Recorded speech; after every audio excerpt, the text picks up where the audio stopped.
Hey guys, Philosopher here, and today I'm going to reveal all that I know about Blue ISO. I was actually part of the Blue ISO playtest, which was something that Scopely's been running now for a few weeks. I signed an NDA along with everyone else, and they released us from the NDA today. And I am not just going to, I know there's videos out there that just say, okay, here's what the stats are, here's what the abilities are. That's not what this video is about. What I'm going to do is I'm going to go through and give you point by point what you want to know. I'm going to try to answer all your common questions. I collected all these questions from people on my stream and on my Discord, where I'm going to answer every question and then go through my analysis of how this changes the game and which characters are helped and which characters are not helped. All right, let's get right to it. All right, here's the basics. You need level 5 green ISO plus one class up to level 5 green to unlock the blue ISO matrix on that character. So in other words, let's say you have Black Bolt at level 5 green striker. You'll pay some price, you'll unlock in ions, then you'll unlock the blue matrix. And then once you do, it's going to look like, I'll show you in a minute, it's going to look just like the green matrix, and then you can upgrade him, and you'll have a matrix that's in blue instead of green, and you could just upgrade him then to level 5 blue striker. Okay, that's how it works. But just to be clear, you're still locked into the same class. You cannot multi-class. So in other words, you can't decide, okay, I'm going to have Black Bolt as level 5 green striker, but then level 5 blue raider. Like, you can't have multi-class things. He's either a striker or raider or skirmisher or whatever. And if you switch from, let's say, striker to skirmisher, you got to start from the bottom up and level them up from green and blue and so forth. You cannot use your green ions for blue ISO. You're going to need blue ions. I'll show you in a minute. Also, and the devs said this specifically, this is coming directly from the devs. Blue ISO will be a, quote, end game chase. Their words, not mine. Rewarded from the Doom Raid. They very much want you to be doing the Doom Raid. They put Silver Surfer shards now in the milestones. And then, in addition, they are giving you blue ISO in the raid itself. So you basically have to start building these teams. If you're one of those people who isn't watching my Doom Raid videos, in fact, it's often my lowest viewed ones. People don't care about how to run the mutant nodes or the skill nodes. It's time to start thinking about the Doom Raid. ISO pieces still increase stats by 2% each. There's still 5 levels, so just like green. In other words, there's 5 green levels, there's 5 blue levels, same thing. Next thing, there are no changes to green ISO pieces or green ISO classes, except you can now have up to a maximum of 5 vulnerables with Raider versus 3. In the game right now, it says up to 3, and when I look at it in the playtest, it says up to 5. But otherwise, I've gone through it, gone through each class. Everything looks exactly the same. And I confirmed with the devs they didn't intend there to be any changes. Last thing, you cannot convert green ISO into blue ISO or green ions into blue ions. In other words, it's just like when you have green gear now, you could have all the green gear in the world, but there's no button you can press to turn it into blue. All right? Now, there are still a lot of issues that are unresolved, so I'm trying to preempt any questions you're going to put in the comments on this video. It is still a pain in the butt to upgrade your ISO. You still have to click over and over and over again. And yes, I directly told the devs that this sucks. I directly told them that they need to change this. And I said upgrading 50 different characters, which is what I was trying to do in this playtest, took forever. It was a pain in the ass. And that is still not changed. So the ISO experience is basically the same as green from the upgrading perspective. They have also not improved switching ISO classes. So when I was at the playtest, I actually, on my Discord, and the link is below, I solicited your input, your views from people on my Discord on ISO. And got lots of great feedback, and I passed the top things along to the devs. And the number one thing seemed to be, it would really be nice to be able to just switch your ISO class at the roster or at the squad select screen, right? To be able to say, okay, I want Black Bolt to be this in raids or this in war. And I actually, not only did I suggest that to the devs, I actually suggest, can I have a default per game mode where I could say, okay, I want Thanos to be healer in raids, and I want him to be striker in war, or striker in arena, and raider in war, or whatever. And they basically, there's no, they understand the feedback, they've acknowledged that they've received the feedback, but they have not done anything about that yet. They also, we've complained and talked about the green ISO economy. Uh, you guys know I have a lot of level 5 green ISO characters, but almost no one else does. Um, and that is something that they understand that there's a lot of complaints about, and they acknowledge that, but they're not sure when they're gonna make them more available. In other words, eventually they'll make green ISO more available, but who knows when and how. They don't know whether they're gonna have a launch event or how. In other words, you know, in the beginning they gave us this green ISO for free, right? They gave, like at the launch event, they gave you a bunch of green ISO. We don't know whether they're going to do that this time for blue ISO. And similarly, green ISO you could farm in a campaign. There's no blue ISO campaign. You gotta go this end game Doom Raid thing. Think of like green ISO like your first hit, okay? Like they give you your first hit and they made it, it's for free. Oh, sure, you want your first try for free. Now it's going to be very tough to get the good stuff. The blue ISO, they're trying to make it tough. They have not figured out any of the costs yet, so I'm actually not allowed. One of the only things that's still under NDA is I can't show you any of their costs from the playtest because they just set them to dummy amounts. They don't know yet what they're going to be. They do not have any new classes, and there's no plans for new classes right now. So you're not going to hear me talk about any new classes today. I'm going to go through the same classes you already have in the game. And then they confirmed, we asked them about purple ISO, orange ISO, or is this like when is this going? And they're like, they have no plans right now for purple ISO. They haven't even started working on purple ISO.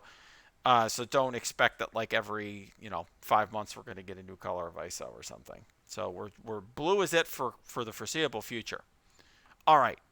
Now let's just get right into it. I'm going to go for class by class. So first of all, people want to see the matrix. This is what the matrix looks like. It's actually a very clean design. It looks just like the green matrix.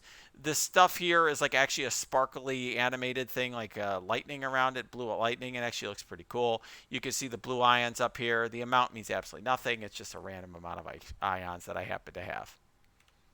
All right, now let's go to Fortifier. Here's what you're going to note about Fortifier. First of all, let me just tell you, this is a tooltip error. This hasn't changed, okay? You'll notice here there's some flat. So here's Tier 2 Level 1. You get a flat amount of barrier on spawn. You get this max health. And then here there's a mechanic called minor defense up. I'm going to talk about that in a minute. You get that at level 3. At level 4, everybody gets it. All the classes get this massive boost. This may be changing. They may consider spreading this out a little bit. They're thinking about that. And then level 5, if this character has barrier, any barrier, like even one, a tiny amount of barrier, you gain 4,000 armor, and then you get a 10% max barrier, which makes it much harder to cap your barrier. And this is the same mechanic we see in Polaris, where she increases the max barrier for the X Factor team. So a similar mechanic, increasing your max barrier. So here's my analysis on Fortifier. First of all, just so you know, minor defense up is half as effective as defense up. So it's 25% damage reduction, 25% increased resistance.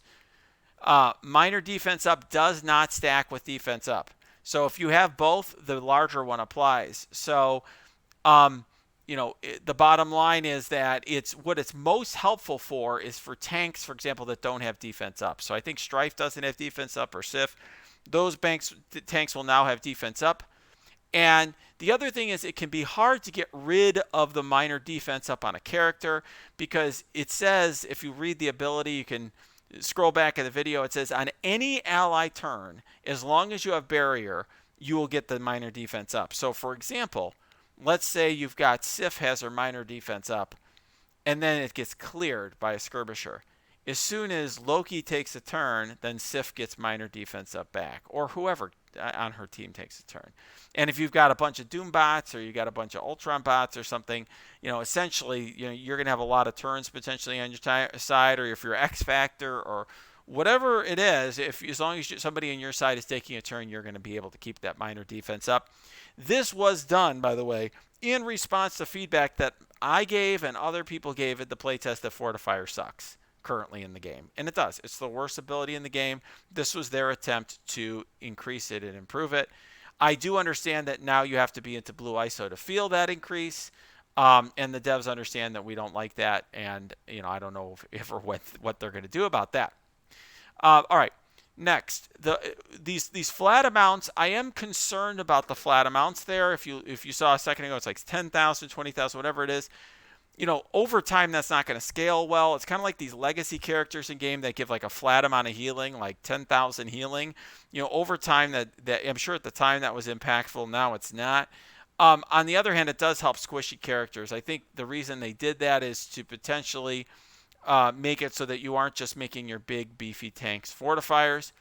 Also, having the additional armor that you get at level 5 plus defense up does stack well with high block characters. Potentially even a character like, I don't know, Doc Ock, for example, that blocks a lot and gets a lot of bonus from that. All right, now let's go to Healer. Healer's got some interesting changes here. First of all, obviously you get this additional active healing, which I'm sure you would have expected. The max health we've already seen. The 2 and 4, just like the last one, you're getting these same bonuses. But here at level 3, on turn apply regeneration instead of minor regeneration. And then on 3 and 5, this is the key thing. On primary hit, if the target is vulnerable, apply regeneration to the lowest health ally and heal that ally for 5% of this character's max health and clear 1 bleed or minor bleed from your lowest health ally. That effect prioritizes bleed. Very interesting, very, I think, important mechanic. Will be a very new and important mechanic in the game. And really what I like about it is how intelligent it is. So, when I do my analysis here, one thing that's very important that you need to realize is there's going to be this triple move interaction now the healers have. So, how, for example, when you use Black Widow at Hawkeye, they get like a triple tap where it's like attack, attack, attack, because there's an additional attack you get from that striker or skirmisher interaction, or you do that with Corvus and Proxima. Well, now if you have a healer interacting with a skirmisher, you can have the same thing where it's not an attack, it's an extra heal. So essentially it'll be like you'll get the, essentially that extra ISO heal out of it. And what's cool about it is that second heal can go to a different target. So these heals, these additional ISO heals, are intelligent. They target the lowest health ally. And then let's say you have that first ISO heal and it brings up that character. Now a new character is the new lowest health lowest health ally. Then it targets that. So what I like about this is, a lot of abilities in the game can be win more. Okay, like you're already going to win anyway. This is kind of cool because it can really be a lifesaver if you're in Dark Dimension or in a raid or something. It also reduces overhealing, which can be a problem, right? You have everyone capped off and you just put all this healing that's worthless. This definitely makes it so your healing is more intelligent without you having to do anything. I think that's pretty cool. And the other thing that's interesting is that the healer's extra move, the extra heal, does not consume vulnerable. The only thing that consumes vulnerable still is that striker extra attack. And so I do think also this clearing of the bleed is an interesting mechanic, which will be extra useful against high bleed opponents, whether it's X Factor, Brotherhood. And then also there's a new mechanic with Skirmisher we'll look at regarding bleed. So I do think that maybe if bleed is important and, at a certain point in the meta, then healers could then be a way of dealing with that. All right. Now let's look at Raider. Raider's very interesting. And I think the devs really had a design problem to deal with Raider. All right. The logical conclusion of Raider is that whether it's in blue or purple or orange or whatever, at some point with Raider ISO, you're just going to reach like 100% crit chance and 200 or 300% crit damage, right? There's a couple problems with that. First of all, X Factor. Like at a certain point, if you just put the crit damage and crit chance high enough, they're just entirely broken. The other side will never take a turn, right? They'll always crit every single time on every attack, and they'll just get a bazillion turns and it'll be broken. They're already pretty broken, but you know what I mean. And then the other problem is just the scaling of it. In other words, Striker just cannot scale enough to keep up with all the percentage crits and crit damage and all that. And so what they did is they only gave an additional 5% crit chance and crit damage at level 1 and nothing else. But they have this new active ability that's very important, which I'll talk about in a moment, that gives an additional 40% chance to attack the target for 60% piercing, and apply an additional vulnerable up to a maximum of 5. So let's talk about that here. So first of all, the additional, I really think this extra piercing attack is very significant. This is perhaps the most significant change to any class. Don't underestimate it just because they're not getting a additional that much additional crit chance.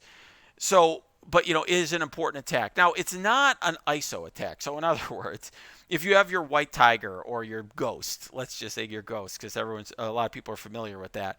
It's not like that additional attack if you make Ghost Raider is going to be another turn meter rewind, but it's just straight damage. But piercing damage is good. All right, it goes through armor. That's very powerful. And here's the thing: if you have an AOE attack, let's say you attack 5 characters. You will have a 40, and they all have the vulnerable. You will have a 40% chance. If you crit, you have a 40% chance on those of doing an additional attack on every single character. So all 5. Or let's say that you attack 10 characters at once. You'll have a 40% chance for each character. So it scales really well in AoEs. Or if you do a multi-hit. So like characters like Longshot, his first attack, he's got 3 chances to get an additional attack at 40%. So he could do 6 attacks on his basic. Or on, he could have a chance to do many different attacks on his AoE depending on how many enemies there are. So characters like Longshot, Shatterstar, Crystal, Yo-Yo, Elsa are going to get a big benefit here. So what they did is they didn't make every character broken that's Raider with crit, but they, through their additional mechanic, they're essentially buffing the AoE type or multi-hit characters. But I could see why they went this route, because the extra attacks really help clear deflect. That was a problem with Raider. In other words, one issue with Raider before was if you had, for example, a boosted enemy in war, they could be worthless. Like you end up setting your Negasonic to Striker even though she has an AoE attack because, unfortunately, almost always the enemy's going to be boosted. So this is a way of dealing with that. And also, the piercing from the extra attack really helps negate the extra armor that the fortifiers get, and it's really good against high armor enemies. I really like this change. I think it really makes Raiders very powerful. Certain types of Raider characters, in particular, those AoE type characters. All right, now let's go to Skirmisher. So Skirmisher really gets just a few things here. First of all, this is another tooltip error. This should be at 50%. This is something I'm letting the devs know about. I think this is very recent on a recent patch because I didn't see this earlier. But essentially, now the new thing is there's 10% damage on assists, and then here on a primary hit, now they apply 2 vulnerable instead of 1 on the key target that they're focused on, and then they get additional focus for that attack. So that's kind of like the same concept as this, right? Instead of gaining a flat amount of focus total, but they gain 50% on the primary hit. And then they also, instead of just clearing the positive effect, now they flip it to bleed.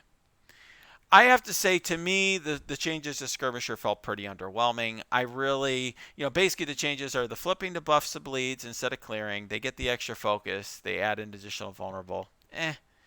I really also don't know. One thing I can't figure out, with certainty yet is what the strength of the bleeds is based on. There are characters in the game that do flip, let's say like Venom, and it's based on the strength of your Venom, not anything else, but I can't be sure of that here. And then I do think the 10% damage boost on assists can be helpful for certain characters. Miss Marvel, the Axemen get all these assists. So some characters like that might get some benefit from that, but I don't really regard that as like the main benefit of the class is to get a 10% damage boost on assists. Like that, to me, that's just sort of like a side benefit. I do think that the extra bleeds from Skirmisher will ultimately make Healer more important because you're going to want to have Skirmisher on certain characters like Elektra or Proxima just for certain, to make those teams work for a certain interaction. And so there's going to be more bleeds in the game, which means that you're going to need to have healers. I think that was an intended change by the devs. All right. Now let's go to Striker. This is a class that I think is also hurting a little bit in the live game. Not nearly as much, though, as Fortifier, because there are certain characters that are super powerful as Striker, like Ghost or White Tiger.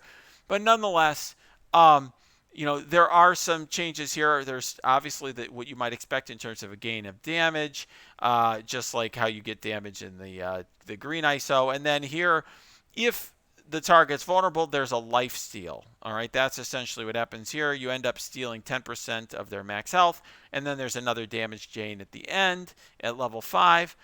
To me, I thought these blue ISO upgrades were the weakest overall. The devs are going to take a look at them. They have received that feedback. I will also just say that the health steal is based on your character's max health, not the enemy's max health. So it's not going to be like Broken in Dark Dimension, where it's like Minerva's health steal or Phoenix or whatever. We did ask the devs whether the lifesteal bypassed death proof, but we really didn't get a clear answer from them, so we're going to just have to see what happens. They were going to look into it, just never did. I will just say that basically, in my view, that Striker is just going to be used by those characters that have this like OP bonus ISO attack. Ghost or White Tiger or whatever. I don't really see Striker being used by I don't think you're going to want to use it in most characters. That's the bottom line. All right, I think it's just something you're going to use in those characters with that bonus attack. All right, so let's just get to the bottom line here. I spent a while on Blue ISO. I will confess to you, I didn't spend a bazillion hours in the playtest. I ran through an entire Doom lane multiple times. So from beginning to end, both at level 3 and at level 5, I did participate in wars and did multiple war attacks. I did do a bunch of different arena attacks, but I didn't analyze it to the nth degree. Nonetheless, I will just say I noticed the effect of the blue ISO, but it was not overwhelming. It was disappointing to me, and here's what I mean. And I gave this feedback directly to the devs as well. In my opinion, when I went from 0 ISO to level 1 ISO, it was super impactful. I don't know if you remember this, but when they first unlocked ISO, and you're like, okay, I'm going to put level 1 ISO, and you're like, wow, now my character's a skirmisher or a striker or raider or whatever. It was like, wow, okay, now I'm getting like an extra attack. I can put an extra thing, or that felt like a very big thing. Like having ISO versus not having ISO felt big. To me, going from level 1 to level 3 also felt big. That felt like a big deal. Like now suddenly the main ability of the class works from 1 to 3 in green ISO. 3 to 5 felt less so to me. I have a lot of level 5 characters. Some of them are very impactful, yes. But overall, when I play tested blue, I felt like those upgrades from level 5 green to level 1 blue, 3 blue, 5 blue, they didn't feel overwhelming to me. They felt like, kind of like in the 3 to 5 range when I was going from green 3 to green 5. Other people had a different perspective at times in the playtest, but I think they didn't have level 5 green. In other words, they were comparing level 3 green or 4 green to level 5, or excuse me, to level 5 blue or to level 3 blue. Whereas I was comparing level 5 green to level 3 blue. It was just, or level 5 blue. It was just okay. It's something I noticed. And I'm going to do more testing. They are going to let me show you guys footage from the playtest. So I am going to record footage and show you guys in future videos. But that's how I felt about it. Nonetheless, blue ISO is going to be huge for endgame players. Why is that? Because when you're at the end game, you're going to have a certain, let's say, red star level that your opponents basically are at. Like everyone at your level is going to basically have everything at 5 red stars, roughly, right? Or 4 red stars, or 3, or 6, or whatever it is. And this will be a way to distinguish your characters from your opponents. And the numbers are going to go up, and we know people love to have their TCP go up. And in addition to that, you're just going to want to have a slightly stronger character. So I think people are going to be interested in it. It will provide a noticeable edge. Regarding how you get it, I really like that it's farmable. I'm glad I don't like red stars, and I like this way better than like red stars. But it's just absolutely clear that they're committed to making it an end game experience for quite some time. I do think that means that now there is going to be a premium on alliances to get good at Doom Raid. Period. And so I'm currently in the top raid season alliance. I used to be in the top 10 raid season alliance before this.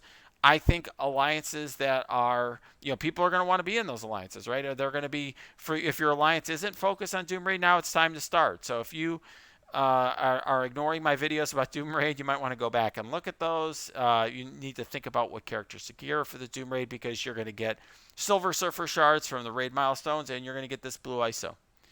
I do expect blue ISO to change the value of certain characters and teams. In other words, it may make Strife better or Longshot or whatever. But I haven't figured it out completely yet, and I don't like to speculate. I like to be very careful and thoughtful before I put out analysis for you guys. I also haven't figured out yet which characters are going to need a new ISO class. Like, oh, now you need to have so-and-so as a fortifier versus a healer or whatever. But that's going to come. I'm going to continue working on this. I hope this was helpful.